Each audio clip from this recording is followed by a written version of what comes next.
eux-mêmes. Amen. Père, nous bénissons ton nom, nous te rendons la gloire pour ta parole, qui est une source de bénédiction, la parole qui est la vérité. Seigneur, je suis juste un canal que tu utilises ce matin pour faire du bien à ton peuple. Vas-y, Seigneur, dresse nos cœurs à te recevoir ta parole, qu'elle nous fasse du bien, qu'elle console, Seigneur, quelqu'un ce matin, qu'elle nous donne la force, la vigueur, qu'elle réveille une vie de prière, Seigneur, qu'elle fasse du bien à ton peuple ce matin. Que l'honneur te revienne au nom de Jésus. Amen. Amen. Amen. Voici une belle histoire que nous venons de lire. Amen. Une belle parabole. Alléluia. La Bible nous dit qu'il y avait un homme qui quittait Jérusalem pour Jéricho. Alléluia. Amen. Il quittait Jérusalem pour Jéricho. Jéricho, c'est la ville. Est-ce qu'on a une mot? Amen. Il y en a là. Voici la ville de Jéricho ce matin. Amen. Quand on parle des murailles de Jéricho, on sait que le peuple d'Israël a dansé pendant plusieurs jours devant cette muraille-là, afin de pouvoir acquérir cette ville, afin de pouvoir conquérir cette ville par, je vais dire, la grâce de l'Éternel, de l'Éternel des armées, mais devant eux, il y avait Josué. Amen. Grâce à Josué, le peuple d'Israël a pu conquérir cette ville de Jéricho. Alléluia. Mais Josué aussi a maudit cette ville de Jéricho. Donc Jéricho, c'est une ville maudite. Amen. Quand tu es à Jéricho, tu es dans les difficultés. Quand tu es à Jéricho, tu es dans tes problèmes de tous les jours. Alléluia. Jéricho, ce sont les maladies, les malédictions. Quand tu es à Jéricho, tu es encore sur le thème de la malédiction qui traîne sur ta famille. Quand tu es à Jéricho, tu es dans les problèmes. Tu es dans la pauvreté. Jéricho, c'est les difficultés. Mais la Bible dit que le monsieur quittait où? Jérusalem pour aller à Jéricho. On va montrer la ville de Jérusalem. Voici la ville de Jérusalem. Jérusalem, c'est la bénédiction. La Bible dit même que c'est la ville royale. Donc quand quelqu'un est à Jérusalem, il va de gloire en gloire. Amen. Quand quelqu'un est à Jérusalem, il a tout. Il est heureux. Il a le bonheur, il est rempli de bénédictions. Parce que c'est la ville royale. Mais on se rend compte dans cette parabole que l'homme quitte Jérusalem pour Jéricho. Alléluia. Jérusalem, c'est la présence de notre Dieu. Parce que quand tu connais le Seigneur, quand tu viens au Seigneur, tu es d'abord où? À Jéricho. Amen. Et tu viens maintenant dans la présence de Dieu qui est où? Jérusalem. Et quand tu es à Jérusalem, Dieu prend le temps de te façonner, de te briser. Peut-être que tu viens à Jérusalem pour avoir du travail, parce que tu as une difficulté. Mais avant d'avoir ce travail-là, Dieu sait ce qui est important pour toi. C'est tellement que tu as une maladie que tu ne sais pas. Donc Dieu prend le temps de soigner d'abord ta maladie. Avant de faire ce qui est essentiel, ce que tu penses être essentiel pour toi là. Il fait ça, mais avant de faire ça, il fait d'abord ce que toi-même tu ne sais pas. C'est-à-dire la guérison. Il fait ce qui est important d'abord, avant de te donner le bien matériel, soit le travail, l'argent ou la voiture. Parce que tous ces biens-là sont périssables. Tous ces biens-là sont périssables. Tous ces biens-là vont passer. Mais Jésus-Christ de Nazareth ne passe pas. Alléluia. Alléluia. Cet homme-là quitte Jérusalem, la ville royale, pour aller où? À Jéricho. Jéricho, c'est quand tu regardes en arrière. Jéricho, c'est quand tu rétrogrades. Amen. Parce que quelqu'un qui est à Jérusalem, tu vas chercher quoi à Jéricho? Est-ce que je parle à quelqu'un ce matin? Quand tu vas à Jéricho, tu rétrogrades. Tu retournes à ton vomi d'hier. Tu retournes à ce que tu as abandonné, ta vie que tu as laissée. Parce que tu te sens influencé. Parce que dans la maison de Dieu, les choses se font par saison. C'est par temps. Ça ne se passe pas du tic au tac. Dieu prend le temps de te façonner. Dieu prend le temps de te briser. Parce que si tu viens qu'il te bénisse directement, cette bénédiction-là, tu ne pourras pas bien l'utiliser. Donc Dieu prend le temps avec toi. Donc il faut que tu sois patient lorsque tu es à Jérusalem. Amen. Alléluia. Ne te presse pas. Mais si tu es là, que tu es là, tu te plains, tu vas retourner à Jéricho. Alléluia. Tu vas te laisser influencer peut-être par des amis. Tu les vois évoluer. Tu les vois avancer. Tu vois que oui, celui-là même qui ne faisait rien avant aujourd'hui, il a ça, il a ceci, tu es là, tu regrettes. Tu regrettes parce que tu vois que ça traîne pour toi. Tu vois que ça traîne, tes bénédictions traînent, tes amis se marient, jusqu'à présent tu n'es pas encore marié. Tes amis achètent des maisons. Jusqu'à présent, tu es encore peut-être chez un tuteur. Les gens avec lesquels tu allais à l'école, aujourd'hui tu les vois, ils ont des grands postes de responsabilité. Et toi, tu es encore chemin à la recherche d'un emploi. Et tu es découragé, tu es déçu. Donc tu veux retourner à Jéricho. Est-ce que je parle à quelqu'un ce matin? Bien-aimé, reste à Jérusalem. Amen. Touche ton frère, touche ta soeur, dis-lui, reste à Jérusalem. Reste à Jérusalem. Ne quitte pas Jérusalem. Tu as fait le bon choix. Dis-lui, tu as fait le bon choix. Tu as fait le bon choix. Reste à Jérusalem. Amen. Notre Dieu, c'est le Dieu des temps. La Bible appelle le Dieu des temps. Et des circonstances. C'est toi qui es pressé. Mais lui, il n'est pas pressé. Il prend tout son temps. Il sait c'est quoi ta saison. Même dans la vie aujourd'hui, là, peut-être c'est la saison des cerises. Demain, ça sera la saison des melons. Après, ça sera la saison des... Passez-moi le nom des fruits. Des oranges. Amen. Chaque fruit a sa saison. Ce n'est pas encore ta saison. Calme-toi. Laisse la saison des mangues prendre le marché. Laisse la saison des mangues, des avocats ou je ne sais quoi. Prendre le marché. Mais ta saison viendra. Ta saison viendra. Et je déclare sur ta vie ce matin. Amen. Ne te précipite pas. Parce qu'en te précipitant, tu vas rétrograder. En regardant les autres, les uns et les autres, tu vas rétrograder. Regarde seulement qu'à Jésus-Christ. Amen. Regarde seulement au Dieu puissant, au Dieu véritable. La Bible déclare qu'il a pour nous des projets de gloire, des projets de bonheur et de paix. Amen. Les projets de joie. Ne retourne pas à Jérusalem. Ne retourne pas à Jéricho. Reste à Jérusalem. Des fois, quand on vient à Jérusalem, on croise des frères et des sœurs qui critiquent. Donc, ça nous décourage. Des fois, on tombe sur une personne qui est encore à Jérusalem et qui est là à lutter. Et tu peux t'approcher de cette personne-là, elle peut te donner de mauvais conseils. Et ces conseils-là peuvent te décourager. Et tu penses que tout le corps de Christ est comme ça. Mais non, bien-aimé. Non, bien-aimé. Ne te confie pas à n'importe qui. Nous tous, nous sommes là dans la maison de Dieu. Nous avons des problèmes. Nous venons au pied de celui-là même qui a la solution à tous nos problèmes. Donc si tu vas t'asseoir près de quelqu'un qui a le même problème que toi, je pense qu'il ne pourra pas t'aider. Alléluia. Donc ne te laisse pas influencer par n'importe qui. Ne te laisse pas influencer par tes amis. Alléluia. Amen. Ce matin, la Bible nous dit que cet homme-là quittait Jérusalem pour Jéricho. Et en chemin, il fut attaqué par des brigands. Alléluia.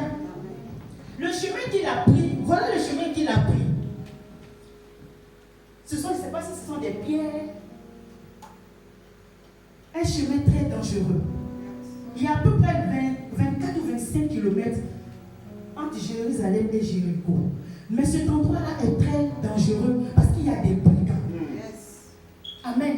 Donc quand il quitte Jérusalem pour Jéricho, il y a des brigands qui t'attendent, bien-aimé. Quand tu retrogrades, il y a des brigands qui t'attendent. Les brigands, c'est quoi? Ceux-là même qui sont là pour te voler ta grâce. Ceux-là même qui sont là pour te voler ton zèle. Ceux-là qui sont là, qui font leur possible pour que tu redeviennes comme eux, ancré dans le péché, comme eux. Merci. Ils sont là, ils ne te donnent aucun bon conseil. Parce qu'ils veulent que tu demeures pareil, même chose comme eux. Alléluia. Amen. Alléluia. Bien-aimé, reste à Jérusalem. Amen. À Jérusalem, Jésus sécurise ta vie. Amen. Il sécurise ta vie. Alléluia. Il sécurise la vie de tes enfants.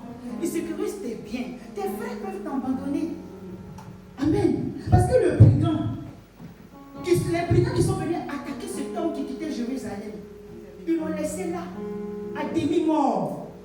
La Bible dit qu'ils l'ont laissé à demi-mort. Ils ont volé tout ce qu'il avait. Ils ont volé ses biens, de l'argent qu'il avait sur lui. Ils ont tout volé. Amen. Tu peux faire des rencontres. Dieu peut mettre quelqu'un sur ton chemin. Mais la personne est là juste dans le but de te faire du mal. C'est ça. La personne est là dans le but de te voler. De voler soit ta gloire ou ton argent. Et quand la personne te voit, quand il part, il n'a aucun regret. Il te laisse à demi-mort. Il n'a aucun regret. Tu peux être dans la maison de Dieu, traverser des moments difficiles. Et puis les gens peuvent passer comme s'ils ne te connaissaient pas. Même prier pour toi, tu n'as aucun soutien, bien-aimé. Les gens te laissent à demi-mort dans ta souffrance. Au milieu de nous, il y a des gens qui sont sans papier. Combien de fois un frère est venu vers les frères qui sont sans papier pour lui dire, ah tiens 10 €. Tu as besoin de quoi aujourd'hui, mon frère ou ma soeur? Que veux-tu que je te donne? Que veux-tu que je fasse pour toi? Est-ce que tu as un ticket de bus pour tes déplacements? Quel déplacement tu fais? Je veux dire, avec la préfecture, les démarches. Quelles sont les démarches que tu effectues pour tes papiers? Tu n'as personne.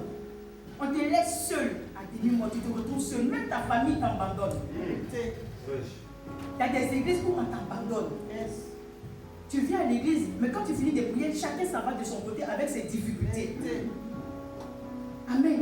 Alors que le Dieu qu'on parle de lui tous les jours, c'est un Dieu plein d'amour. Les gens ont suivi Jésus, c'est vrai, pour des miracles, mais d'autres l'ont suivi à cause de la compassion qu'il avait. Parce qu'il était plein d'amour. Il ne peut pas regarder quelqu'un dans une difficulté et puis faire comme si de rien n'était.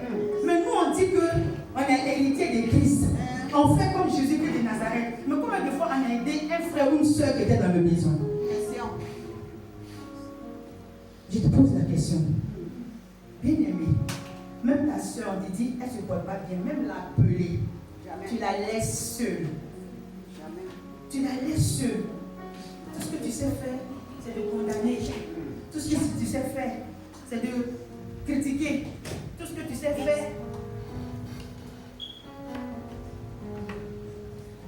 Amen. Alléluia. Combien de fois nous nous aidons vraiment dans le Seigneur? Aujourd'hui, l'Église a mis un truc en place. Quand quelqu'un se marie, on doit cotiser 30 € pour donner à la personne, juste pour le soutenir. Amen. Je suis sûr que dans cette église, il y a des gens qui n'ont pas pu donner les 30 €. Pas parce qu'ils n'ont pas. Parce que pour eux, là, les maris ne les ont pas invités, donc eux ne donnent pas les 30 €. Est-ce que je parle à quelqu'un? Est-ce que je parle à quelqu'un? Ceux qui se marient sont des jeunes, 22 ans, 20 ans, et puis il n'y a même pas, il n'y a pas un gars de 25 ans. Ils ont pris des traiteurs. Déjà financièrement c'est dur, mais ils veulent respecter quelque chose, ils veulent respecter ce que l'Éternel a dit, ils veulent quitter dans le péché. C'est pas facile pour eux. Amen. On dit si tu brûles là, marie-toi. Amen. Les enfants brûlent, ils se sont mariés. L'église, nous sommes nombreux. Ils ne pouvaient pas inviter tout le monde. Mais le berger de cette église, de cette assemblée a dit qu'on se soutient, quel que soit Alpha, on se soutient. Quand une femme accouche, on soutient. Quand lui se marie, on soutient tout le monde. Comme toi, tu n'as pas été invité, les 30 €, tu ne t'es pas senti concerné. Pourtant, tu as ça. Mais tu n'as pas donné. Où est l'amour? Où est l'amour? Quand tu dis tu aimes ton frère, là, comment tu lui montres ton amour? Amen. Si tu ne peux même pas le soutenir, comment tu lui montres ton amour? L'enveloppe a arrivé. Il y a combien dans l'enveloppe? L'enveloppe pour les cadeaux des mariés, il y a combien? Moi, quand je me mariais, même ma chaussure a été prise, ma robe a été prise, tous mes bijoux, tout voile, tout a été pris. Tout par des frères et des sœurs de l'église. Je n'avais pas encore été consacrée. J'étais fidèle, assise dans le peuple comme toi et moi. Mais quand il y a un truc qui concerne une personne, je cours pour partir soutenir. Quand mon tour est arrivé, tout le monde venait me soutenir. Est-ce que je parle à quelqu'un? Si tu donnes de l'amour, dis-toi en retour que tu vas recevoir le même amour que tu donnes aux autres. Amen. Même si quelqu'un ne te donne pas de l'amour, va vers lui. Donne-lui l'amour que tu as, que Dieu a mis en toi. Parce que l'église, c'est l'amour d'abord. Alléluia. Quand tu vas à l'église, c'est pour manifester d'abord l'amour d'abord. Ton prochain, là, tu dois l'aimer comme toi-même. Est-ce que tu t'aimes? Si tu t'aimes toi, tu dois aimer ton prochain. Alléluia. Alléluia. Alléluia. Amen. Bien-aimé, le peuple de la MCEC, apprenons à donner. Apprenons à soutenir nos frères et nos sœurs qui sont dans le besoin. Il y en a plein. Même le social. Il y a un département du social. Pour amener les denrées, c'est tout un problème. Pourtant, ces denrées-là servent à soutenir ceux qui sont aussi dans le besoin. Mais on laisse nos frères, nos sœurs à demi-mort. Certainement, ils n'ont pas le courage de venir vers nous pour nous chercher vers le service social qui s'occupe de distribuer ces denrées-là. Amen. C'est comme ça qu'on manifeste l'amour. Bien aimé. Mais voilà ce que les brigands ont fait à ce monsieur-là, cet homme-là, qui quittait la présence de Dieu. Quand tu quittes la présence de Dieu, tu es livré à toi-même. Quand il était à Jéricho, il n'a pas été agressé. Quand il était à Jérusalem, les deux se ressemblent. Ça me fatigue un peu. Quand il était à Jérusalem, il n'a jamais été agressé. Pourquoi? Parce qu'il avait une sécurité. Amen. Il avait une sécurité. Je ne parle pas d'une sécurité, assurance GMF ou bien assurance AXA. Je ne te parle pas de n'importe quelle assurance. Amen. Il avait une sécurité quand il se trouvait à Jérusalem. Quand tu es dans la présence de Dieu, tu as une sécurité bien aimée. Ne va pas ailleurs. Peut-être tu ne le vois pas. Si Dieu pouvait te dire tout ce qu'il fait pour toi. Combien de fois il te préservait de certaines choses? Est-ce que je parle à quelqu'un ce matin?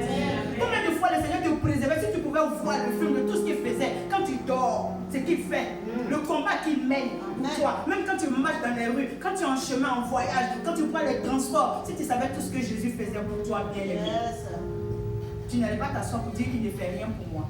Le monsieur a quitté Jérusalem. Il n'était plus sur la protection divine. Quand tu retrogrades, tu n'es plus sur la protection divine. Tu es livré à toi-même. Et tout le monde peut venir t'agresser. Tout le monde peut venir jouer avec tes sentiments. Tout le monde peut venir jouer avec toi. C'est ce qui est arrivé à ce monsieur-là. Il s'est fait agresser. On lui a tout volé. On lui a tout volé. Des hommes viennent dans ta vie. Ils volent. Ils sont hypocrites envers tes sentiments.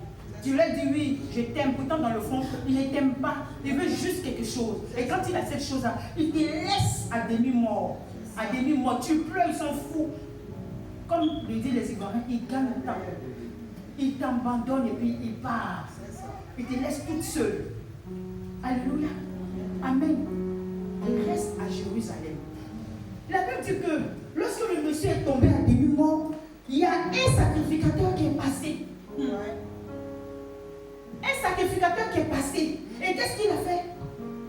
Il a regardé de loin. Il ne s'est même pas arrêté. Il a regardé de loin. Il a bien vu qu'il y a quelqu'un qui est couché là. Dans le sang, il a continué son chemin. Amen. Pourtant, les sacrificateurs, on se dit que ce sont des gens qui ont une connaissance biblique. Amen. Des gens qui sont de grandes personnes, même on va dire dans l'église, qui connaissent la parole. Il a regardé le blessé couché, il a continué son chemin. Un lévite, quand on entend les lévites, même c'est eux-mêmes qui ont le droit de rentrer dans les lieux très très saints. Il a regardé de loin, il a fait quoi? Lui aussi, il a continué son chemin. Alléluia. Amen. Ils ne se sont pas arrêtés. Combien de personnes s'arrêtent sur ta situation? Amen. Pendant que tu traverses des moments difficiles, qui s'arrêtent pour regarder ce que tu vis? Qui pleure quand tu pleures? Qui pleure avec toi pendant que tu es en train de pleurer? Alléluia. La Bible dit qu'ils ne se sont pas arrêtés. Ils ont continué leur chemin comme si de rien n'était. Pourtant en France ici, il y a une loi qui dit que quand tu vois quelqu'un qui est blessé, tu dois l'assister. Sinon c'est quoi? Non-assistance en personne en danger.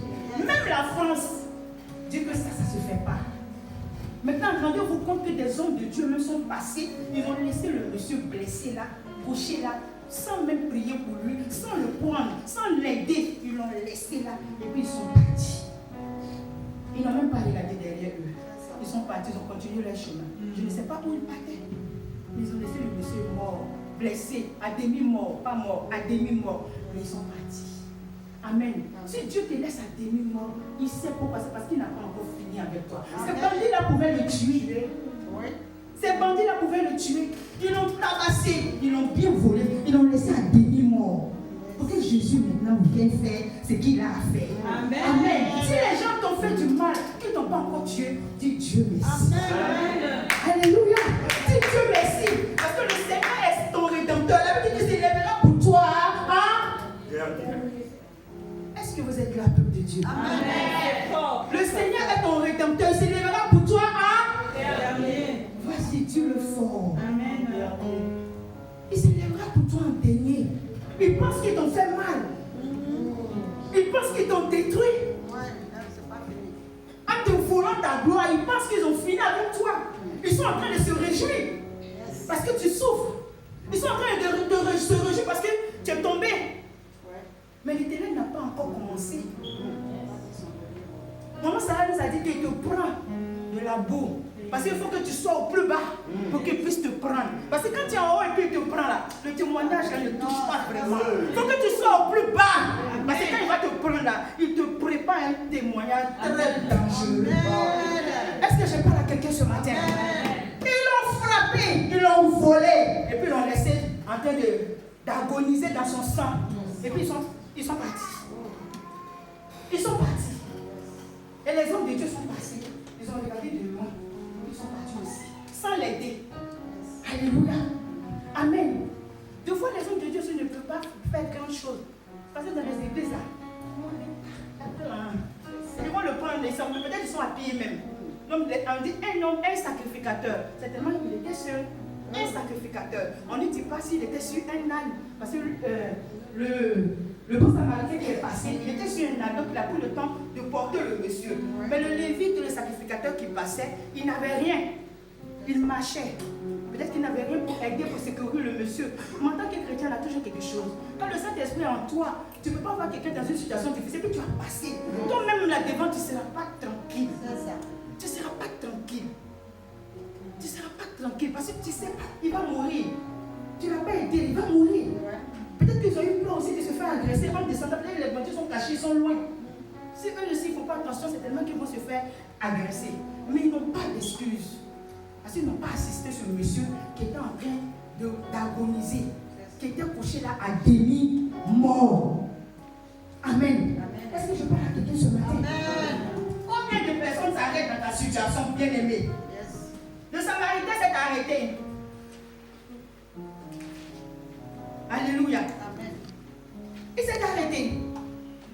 Il ne connaît même pas celui qui est couché. Ce n'est ni son père, ce n'est ni son frère, c'est un inconnu. Mais il a été ému de compassion. Il a été ému de compassion. Quand ton frère pleure comme ça, est-ce que tu ressens quelque chose? Est-ce que ça te fait mal quand ton frère traverse un moment difficile ou ta soeur traverse un moment difficile? Est-ce que ça te fait mal dans ton cœur? Amen. Parce que si tu as mal, c'est ton frère, tu ne peux pas le laisser comme ça et puis partir. Forcé, tu vas l'appeler pour prier avec lui. Forcé, tu vas le visiter. Forcé, tu vas chercher à l'enlever dans cette situation difficile qu'il est en train de traverser. Amen. Même si c'est un moment de joie, forcé, tu vas vouloir participer à la joie de ta soeur. Alléluia. Tu peux être dans une église et puis ne pas assister à tout ce qui se passe dans l'église. Tu ne te sens pas concerné. Pourquoi? Quand on dit la joie, ça ne te concerne pas. Quand on dit tel accouché, quand on dit celui-là, tu t'en fous. Non. Bien aimé, ça ne se fait pas. Le bon samaritain qui est passé, la petite qu'il a été ému de compassion. Amen. Amen. Il fut ému de compassion lorsqu'il a vu cet homme-là. Quand tu rencontres un berger, quand tu rencontres un homme de Dieu qui est rempli de compassion, tu as tout gagné. Amen. Quand tu vas dans une église où il y a la compassion, où il y a l'amour de Dieu, bien aimé, tu es à la bonne adresse. Amen. Mais quand tu vas dans une église où dès qu'on finit de prêcher, on prend son chemin, son sac à main, puis on part. On ne met rien en place pour aider ceux qui sont dans le besoin. Fais attention. Amen. Fais attention. Quand le berger il monte, juste il finit de prêcher, puis après il prend sa grosse Bible, son gros sac, il remonte, il prend sa voiture, il part. Fais attention. Il ne cherche même pas à écouter le peuple. Il ne cherche pas à écouter quel est le problème de celui-là pour trouver une solution. Il ne cherche même pas à faire quoi que ce soit. C'est dangereux. Amen. Même si la personne après les personnes ne sont pas reconnaissantes, parce que je sais que dans cette église, on a aidé pas mal quand on a suivi pour avoir leur titre de séjour. Mais aujourd'hui, ces personnes ne sont pas parmi nous. C'est ça. Quand ils ont eu leur papier, ils sont partis. Mais nous, on le fait. On le fera encore. Amen. Pour Jésus-Christ de Nazareth. Amen. On le fera encore demain. S'il faut les accompagner, comme on l'a fait à la prophétie à l'époque, on le fera encore. Amen. On ne va pas s'appuyer sur ceux qui ne sont pas reconnaissants, mais ceux qui sont... Non. Rien ne va nous empêcher d'aider quand il le faut. Alléluia. Amen. C'est ça l'église. Aimer ton prochain comme toi. On ne dit pas dans la bouche que j'aime Jésus, oui, je l'aime. Tu l'aimes et puis tu fais quoi pour lui? Tu l'aimes Jésus, mais tu fais quoi pour lui? Jésus a montré à tout le monde qu'il nous aimait. Parce qu'il allait jusqu'à la croix. Je ne t'apprends rien. Amen. Il est allé jusqu'à prouver son amour. Mais toi qui dis que tu l'aimes là, que fais-tu? Hein? Pour venir à l'église, on doit te demander pardon. Pour venir juste entendre la parole de Dieu qui va faire du bien, qui va te consoler, qui va te fortifier là, on doit te demander pardon. Pour aider un frère qui est dans le besoin, on doit te demander pardon. Parce que tu ne te sens pas concerné. Tu es comment? Tu es comment? Bien-aimé, ayons un cœur qui est miséricordieux. Ayons un cœur qui est plein de compassion. Arrêtons de voir le mal où il n'y a pas le mal. On perd notre temps à voir le mal où il n'y a pas le mal. On perd notre temps dans les critiques, dans les trucs qui sont inutiles. Ta soeur a faim. Elle ne sait pas après le culte où elle va se mettre pour manger. Quelqu'un même qui a faim, mais tu lui prêches même le manger, il ne peut pas comprendre. Parce que le ventre revendique.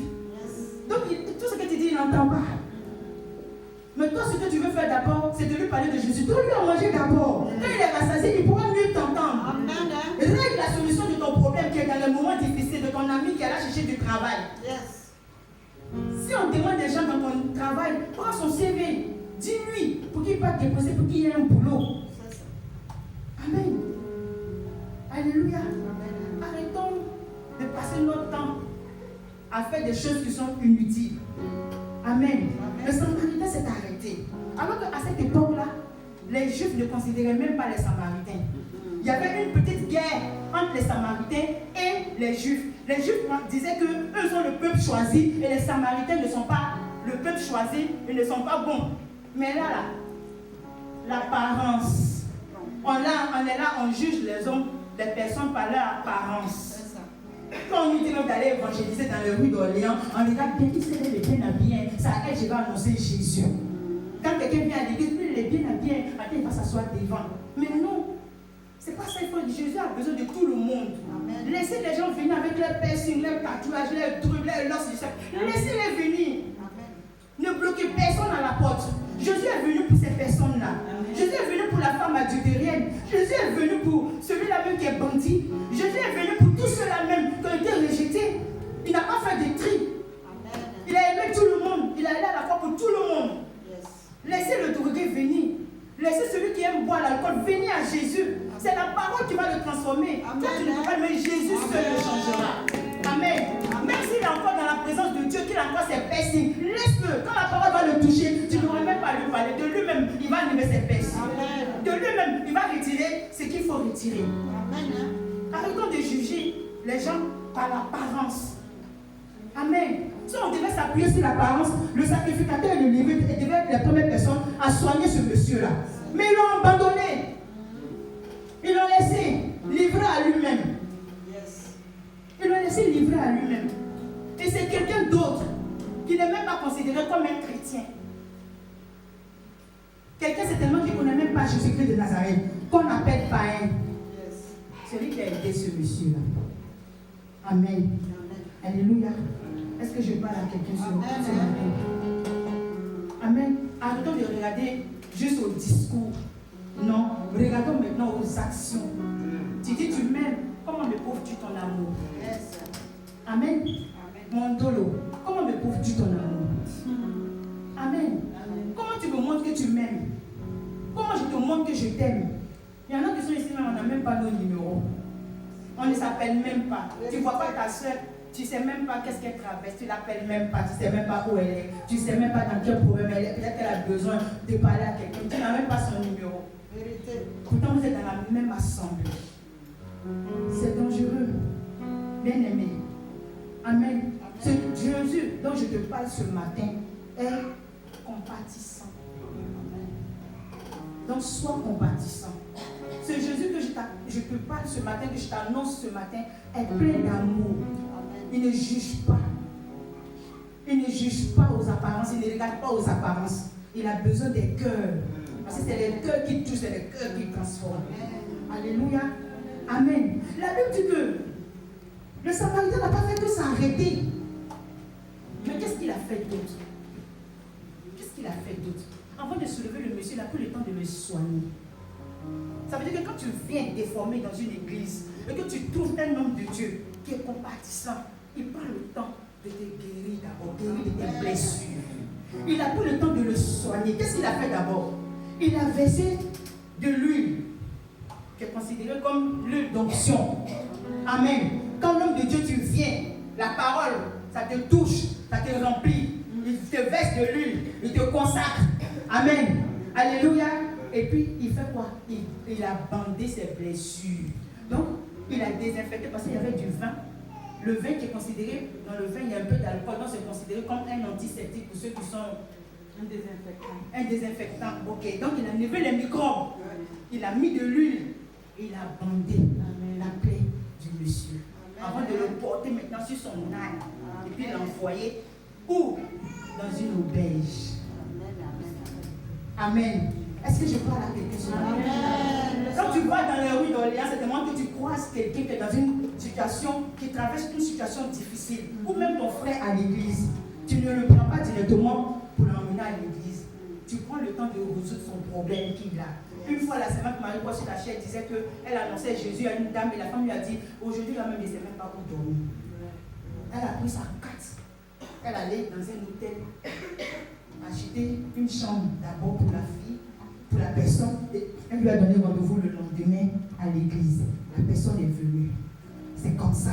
Amen. Le Samaritain n'a pas fait que prendre le monsieur et aller le déposer. Ce n'est pas quelque part dans un hôpital et puis donner d'eau. Non.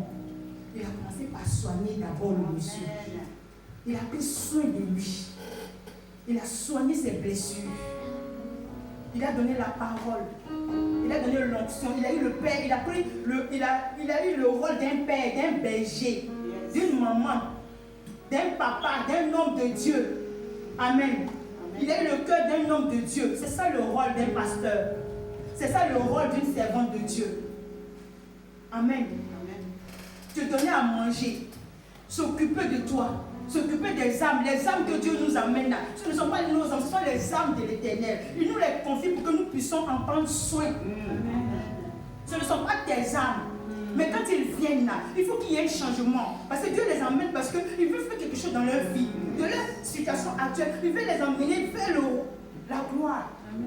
Donc il faut qu'il y ait un changement. Quelqu'un ne peut pas rester dans la présence de Dieu pendant longtemps et puis il n'y a pas encore de changement. C'est que toi, l'homme de Dieu, il y a quelque chose qui ne va pas comme ça. Il y a quelque chose qui ne va pas. Tu dois t'occuper de cette personne-là jusqu'à ce qu'elle devienne quelqu'un de bien. C'est pour ça que Dieu nous a appelés. Alléluia. Amen.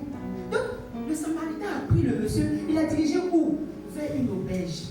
Et l'auberge, c'est l'église. L'auberge, c'est l'église.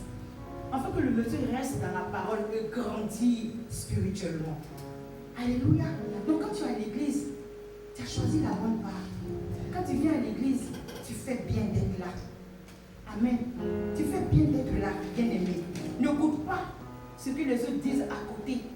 Parce que leur but, il y en a qui sont là, mais leur but c'est de te faire rétrograder. Amen. L'église est le symbole de l'amour.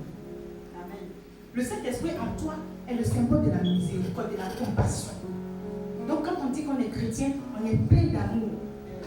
On manifeste cet amour-là envers nos frères et sœurs et envers le païen dehors. Tu n'es pas gentil qu'avec tes sœurs et tes frères de l'église, non. Parce que ton prochain là, c'est de ça on est là parler. L'inconnu qui est dans les rues. Amen. Amen. Amen. Est-ce que la parole fait du bien? Amen. Alléluia. Amen. Alléluia. Amen. Il a soigné les blessures de ce monsieur-là. Il a versé de l'huile. Il a versé du vin. Le vin, c'est quoi? C'est des bénédictions, le vin. Parce qu'on dit, avec le temps, le vin devient quoi? Il se bonifie, il devient encore plus bon. Quand un vin, on vient de ceux qui font le vin, quand ils viennent de le faire, il n'a pas de valeur. Mais au fur et à mesure qu'il prend des années, il reste encore, il devient encore plus bon. Regardez les actes prophétiques que cet homme-là a posé dans la vie de cet inconnu-là. Il ne le connaît même pas. Il ne le connaît pas, il ne sait pas c'est qui. Il met de l'huile d'onction pour se faire consacrer là. Qu'est-ce qu'on met sur nos têtes? plus d'onction. Regardez les trucs qu'il a utilisés. Bien aimé, soyons comme ce Samaritain. Nous devons avoir ce comportement. Amen. Être un bon Samaritain. Amen. Amen. Mon thème de ce matin, c'est ça, le bon Samaritain. C'est vrai, je n'ai pas donné de thème, j'ai fait exprès. Je voulais juste parler de la parabole du bon Samaritain. Amen. Que cette parabole te fasse du bien. Amen. Que tu essaies encore chez toi de méditer là-dessus. Méditer là-dessus. Amen. De considérer le berger. Parce que quand tu t'en vas dans une église, il te met sous une alliance. Quand tu es dans une église, tu es sous une alliance. Tu travailles sous une alliance. Il y en a qui sont là, ils ont des papas partout. Quand tu as papa ici, tu as papa là-bas, tu rentres dans toutes les maisons, tu es désordonné. Mais celui qui a un père, il a un repère. Amen. Celui qui a un père, il travaille dans la vision de cet homme-là, il est sous son alliance. Amen. Tu ne peux pas échouer quand tu as un père. Yes.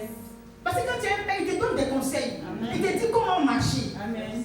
Donc quand tu viens à l'église, il y a un père qui est là. C'est lui le berger. Parce que nous tous, on ne peut pas s'élever puis être devant. C'est lui qui est là, c'est lui qu'on suit. Amen. Et lui, au travers de lui, Dieu déjà fait de grandes choses. Donc au travers de Dieu nous bénit. Au travers de Dieu nous bénit. Si je te parle aujourd'hui, c'est lui qui m'a permis de pouvoir te parler aujourd'hui. C'est lui qui m'a appris comment attraper le micro, comment parler, comment te toucher. Amen. Alléluia. Amen. Donc quand tu es un père, tu es sous une alliance. Jésus même que Jésus, Dieu même que Dieu, il était là. Mais il allait faire alliance avec qui? Avec Abraham. Alléluia. Il allait faire alliance avec Abraham. Amen. Donc il est important que tu sois en alliance avec un père, avec un homme de Dieu. Est-ce que je parle à quelqu'un ce matin? Amen. Si tu es là, tu fais bien d'être là. Le temps est venu maintenant que tu dois accepter véritablement Jésus-Christ de Nazareth comme ton sauveur, ton Seigneur personnel. Parce que les bandits sont dehors. Amen. Les temps sont mauvais. Ne sois pas influençable. Longtemps tu t'es laissé débrouiller par des voleurs. D'autres sont venus pour casser ton zèle. Jean, tu fais quoi à l'église depuis là? Rien ne change. C'est ça. Mais ne te laisse pas influencer. Ne sois pas influençable. C'est ça. Déterminé. Reste déterminé. Parce que quand on vient en Jésus, la première chose que le Seigneur nous donne, c'est ça, la détermination. Tu prends une décision et tu es déterminé. Tu es dedans contre vents et marées. Rien ne pourra te faire reculer. Rien ne pourra te faire abandonner Jésus-Christ de Nazareth. Amen. Déterminé pour toujours. Déterminé, reste déterminé. Que tes amis viennent pour dire, moi j'ai ça depuis quand Jésus n'a même pas le dernier iPhone. N'aie même pas peur, ça va glisser, ça va venir te dire. Le iPhone là, ne va pas t'envoyer au ciel. La voiture ne va pas t'envoyer au ciel. Ça ne va pas t'envoyer au ciel. Parce que quand on est en Jésus, qu'est-ce qu'on veut? On veut avoir la vie éternelle. C'est pour cela qu'on vient en Jésus. On vient en Jésus pour que nos œuvres parlent pour nous. Les œuvres mal que tu fais là, tes fausses œuvres là, ils vont témoigner aussi de toi. Les bonnes œuvres aussi là, vont témoigner aussi de toi. Amen. Donc quand on vient là, c'est pour faire de bonnes œuvres. C'est pour avoir la vie éternelle. Ce n'est pas pour un iPhone. Je ne sais pas c'est quelle génération dans laquelle nous sommes aujourd'hui. Génération Android. Génération Android. Tu peux mourir dans ta situation, dans ton problème. Ils ne vont même pas se retourner. De la manière dont la batterie iPhone se décharge très vite là. C'est comme ça que même leur comportement est. Je ne comprends pas. Amen. Je ne comprends pas. S'il vous plaît, aimons-nous les uns les autres. Soutenons-nous mutuellement. Amen. Soutenons-nous mutuellement. Tu n'as pas le numéro de ton frère, prends-le. Tu n'as pas celui de ta soeur, prends-le. Tu n'as pas mon numéro, prends. Moi j'ai le numéro de la moitié de tous ceux qui sont là. Puisque je suis connecté sur tous les WhatsApp. Donc je vois tous les numéros, les différents ouvriers de l'église. Il y a d'autres fois je leur envoie des demandes sur WhatsApp, ils me refusent. Les jeunes là plein. Je leur envoie des demandes sur WhatsApp, ils me refusent. Même sur Snap, ils me refusent. Même mon fils Franck, il m'a refusé. Je ne sais pas pourquoi vous me refusez. Je vous envoie des demandes sur Snap, vous me refusez. C'est pas normal. Ceux qui m'ont accepté ne sont même pas nombreux. Sibylle, ma fille Sibylle, oui, quelques-uns, mais la majorité me refuse quand je leur envoie des demandes sur Snap. Plein de quoi? Venez qu'on se partage les petites paroles vite fait, des petits mots vite fait, on se partage des trucs. Envoyez-moi vos snaps. S'il vous plaît. Envoyez-nous des trucs pour qu'on puisse poser, on puisse parler, on parle un peu de Dieu. Pas parce qu'on est chrétien qu'on est forcément fermé. Non. J'ai ma fille Audrey, elle, on est sur Snap ensemble, mais elle me met toujours la nourriture. C'est que la nourriture. Quand je dis ma fille, tu ne fais que manger. Je dis maman, c'est la base. Ma fille, c'est que manger. Elle dit oui, maman, c'est la base. Elle est franche. Il faut que manger. Toutes les nourritures sont toujours en train de manger dans les restaurants. J'ai dit, mais vous mangez seulement, elle dit oui, c'est la base. Amen. Alléluia. Vous avez venu, on va lui parler de tout et de rien sur les réseaux sociaux. C'est fait aussi pour ça. Merci. Donc je vous attends. Envoyez-moi vos numéros, envoyez-moi vos snaps. D'accord. Personne ne me répond. D'accord? Amen. Sao, j'attends ton snap. Ça va. Envoyez-moi vos snaps. J'ai pour Lunia, on se snap de temps en temps. J'ai pour Aaron, ton petit-fils. Ça, je prends encore pour toi. Amen. Alléluia. Comme je disais tout à l'heure, quand tu as un père, tu as un repère. Parce qu'il est là pour te montrer la voie sûre. Amen. Il est là pour te dire comment tu dois te comporter, comment tu dois marcher. Amen. Nous devons avoir le comportement que le Samaritain, ce Samaritain-là a eu. Alléluia. Aimons-nous, pas dans la bouche, mais par les actions. C'est vrai, souvent c'est bon de dire, je t'aime, ma soeur, je t'aime dans l'amour du Seigneur. Oui, c'est bon. Mais je veux aussi que tu me montres par des actions que tu m'aimes. Je veux aussi que tu montres à ton frère que tu l'aimes par des actions. Ces actions-là, c'est pas que, oui, Jean, je prie pour toi, j'ai prié pour toi, mais tu ne pries jamais. C'est de se soutenir véritablement. Il y a encore d'autres mariages cette année. Amen. Je veux voir l'église levée comme une seule personne. Amen. Et il n'y a pas que les mariages qu'on va célébrer dans cette église. On va célébrer beaucoup de bénédictions. Amen. Mais il faut que nous puissions nous réjouir avec nos frères qui sont en train de se réjouir, nos soeurs qui sont en train de se réjouir. Amen. Alléluia. Ne te fais pas supplier. Quand on ne t'invite pas au viens. Amen. Danse. Prie. Alléluia. Amen. Est-ce que la parole t'a fait du bien ce matin?